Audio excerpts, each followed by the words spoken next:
सभी व्यूअर्स को मेरा नमस्कार। आपका हार्दिक स्वागत और अभिनंदन है।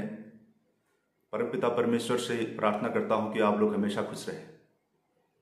मित्रों, आज हम एक इम्पोर्टेंट टॉपिक पर डिस्कस करने वाले हैं, माता पिता के प्रकार। अब आप सोच रहे होंगे कि यार माँ बाप के भी कई प्रकार होते हैं। आपने संज्ञा के प्रकार, सर्वनाम के प्रकार, फलों के प्रकार, फूलों के प्रकार ये तो सुना होगा। जी हाँ दोस्तों, माता पिता के भी प्रकार होते हैं। उनके नेचर और बिहेवियर के आधार पर किस प्रकार का व्यवहार अपने बच्चों के साथ करते हैं, तो उस बात से उनको श्रेणी में बांटा जा सकता है। तो आप सोच रहे होंगे यार कहीं कोई उड़ने वाले माँ बाप, तैरने वाले माँ बाप, ऐसा कुछ नहीं है। तो उनका बिहेवियर जो है उस आधार पर आपको मैं बताऊंगा कितने प्रकार के माँ बाप होते हैं।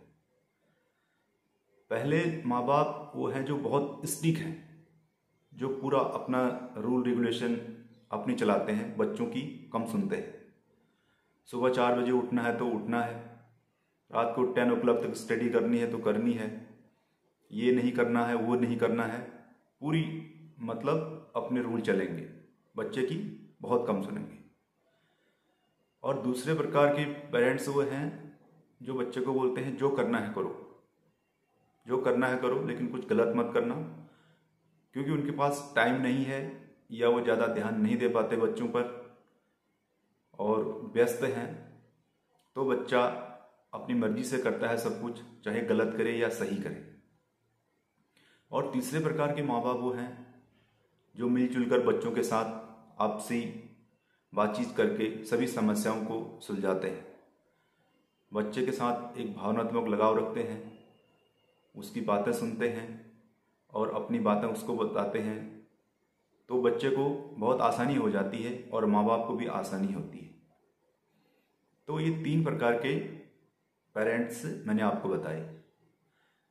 अब हर चीज़ के साइड इफेक्ट होते हैं, तो इन 3 प्रकार के माँ बापों के भी अपने अपने साइड इफेक्ट है, साइड इफेक्ट्स ऑफ पेरेंट्स।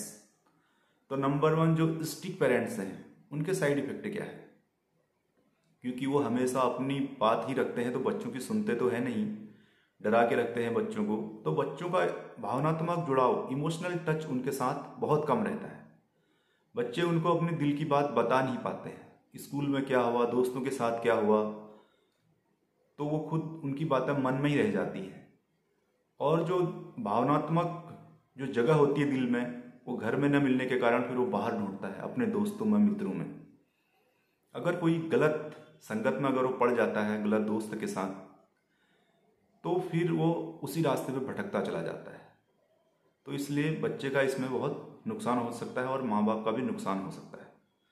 तो ज़्यादा स्ट्रिक्ट रहना भी ठीक नहीं है। दूसरी श्रेणी के जो माँ बाप हैं, जो करता है करो, तो इसमें बच्चे को क्या है, बच्चा जो मांगता है वो दे दिया, जो कहता है वो कर दिया, उसकी हर ख्वाहिश पूरी कर दी कि यार एक ही बच्चा है, एक ही बेटा है, जो कर रहे हैं हम इसी के लिए तो कर रहे हैं। लेकिन जब तक आप कर रहे हैं तब तक तो ठीक है, उस बच्चे की अगर गलत हैबिट पड़ गई तो उसके फ्यूचर के लिए वो बहुत नुकसानदायक है। और तीसरे प्रकार के जो माँ बाप हैं, जो सबसे अच्छी श्रेणी के माँ बाप हैं, जो अपने बच्चों के साथ आपसी बातचीत करके हर मसले को सुलझाते हैं, उनकी हर प्रॉब्लम सुनते हैं और अपनी समस्याएं भी बताते हैं।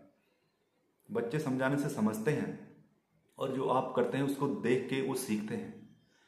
अगर आप उसको प्यार से समझाएंगे कि बेटा ऐसा नहीं, ऐसा है, हमारी परिस्थिति ऐसी है, कुछ आप एडजस्ट करो, कुछ हम एडजस्ट करें, और अच्छी बातें समझाएंगे, तो बच्चे समझते हैं और उनका आपके साथ भावनात्मक जुड़ाव भी रहता है और आपसे डरेंगे भी नहीं। जो बातें भी होंगी उनके साथ वो आपसे शेयर करेंगे सब कुछ, और जिससे आप उनका अच्छा मार्गदर्शन कर सकते हैं। तो ये 3 प्रकार के साइड इफेक्ट हैं अलग अलग प्रकार के पेरेंट्स के। तो दोस्तों, अंत में कंक्लूजन क्या निकलता है? मित्रों, माँ बाप अपने बच्चों के लिए ही सब कुछ करते हैं, अपने मेहनत की कमाई उनके एजुकेशन पर लगाते हैं। पर अगर आपका व्यवहार सही नहीं है, आप अपने बच्चे को नहीं समझ सके या आपका बच्चा आपको नहीं समझ सका, आप उसको डरा के अपने मन की बातें उस पर थोपेंगे, तो कब तक डरेगा वो? कुछ समय तक डरेगा, 15 साल 18 साल, उसके बाद तो डरेगा नहीं। और जब वो बड़ा होगा तो आपके साथ उसके इमोशनल टच रहेगा नहीं, आपका आदर सम्मान उसके मन में होगा नहीं। तो इसलिए बच्चों के साथ फ्रेंडली रहिए, उनकी समस्याओं को सुनिए, अपनी समस्याएं बताइए, और मिलजुल कर जो काम होता है वो डांट फटकार के नहीं होता है। तो बच्चों के साथ अच्छे से रहिए और उनके फ्यूचर में मार्गदर्शन में उनका भविष्य उज्जवल रहे, इसलिए अच्छे पेरेंट्स बन के काम कीजिए। बहुत बहुत धन्यवाद।